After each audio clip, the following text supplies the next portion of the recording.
ഇവിടുത്തെ ഹൈറ്റ് എന്ന് പറയുന്നത് റോട്ടിൽ നിന്നുള്ള 0.5 മീറ്റർ പ്ലസ് 1.5 മീറ്റർ വരെ ഇവിടെ എത്തി, പിന്നെയുള്ള 2 മീറ്റർ, പിന്നെയുള്ള 1.5 മീറ്റർ, പിന്നെയുള്ള 2 മീറ്റർ. അതാണ് ഇവിടുത്തെ ഹൈറ്റ് വരിക. 2, 4, 6, 7, 7.5. നമ്മുടെ മണ്ണെടുത്ത് കഴിഞ്ഞതിന് ശേഷമുള്ള റോഡിൻ്റെ ലെവലിൽ നിന്നും 2, 4, 6, 7, 7.5 മീറ്റർ ഹൈറ്റ് വരും ഇവിടെ നിന്ന്.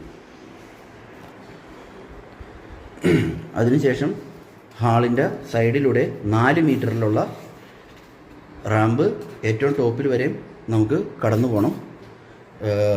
ഇത് സ്റ്റേജ് ഏരിയ വരുമ്പോൾ 1.5 മീറ്റർ 29.5 മീറ്ററിന് ശേഷം.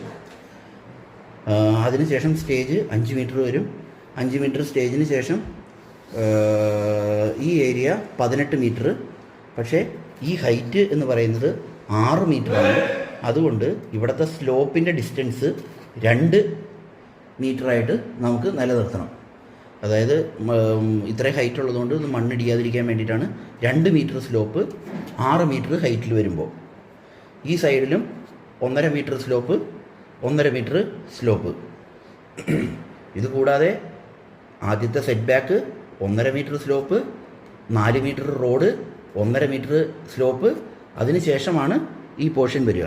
ഇപ്പുറത്തും ഇവിടെയാണെന്നുണ്ടെങ്കിൽ 1 metre set back, 1.5 metre slope, അതിന് ശേഷമുള്ള കിച്ചൺ ഏരിയ, അതിന് ശേഷമുള്ള 2 മീറ്ററിൻ്റെ സ്ലോപ്പ്, പിന്നെയാണ് ഈ പോർഷൻ വരിക.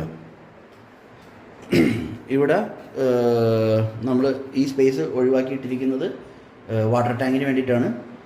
ഓഡിറ്റോറിയത്തിൻ്റെ റൂഫ് ഹൈറ്റിനേക്കാളും പൊക്കത്തിൽ വാട്ടർ ടാങ്ക് വരണമെന്നുള്ളതുകൊണ്ടാണ് ഈ ഏരിയ ഒഴിവാക്കിയിട്ടേക്കണേ. 5 മീറ്റർ വീതിയും 10 മീറ്റർ നീളമുള്ള സ്ക്വയർ പീസാണത് നമ്മൾ ഒഴിവാക്കിയിടുക. അതിനുശേഷം അതുമേന്ന് സ്ലോപ്പ് വരും. കാരണം വാട്ടർ ടാങ്കിൻ്റെ വെയിറ്റുള്ള 20,000 ലിറ്ററിൻ്റെ വാട്ടർ ടാങ്കാണ് നമ്മളവിടെ ഉണ്ടാക്കാൻ പോകുന്നത്. അത് ഇടിഞ്ഞു വീഴാതിരിക്കാൻ വേണ്ടി ആ സ്ലോപ്പ് നമുക്ക് അവിടെ മെയിൻറ്റെയിൻ ചെയ്യണം. ഈ ലൊക്കേഷനിൽ വരുന്ന പന നമുക്ക്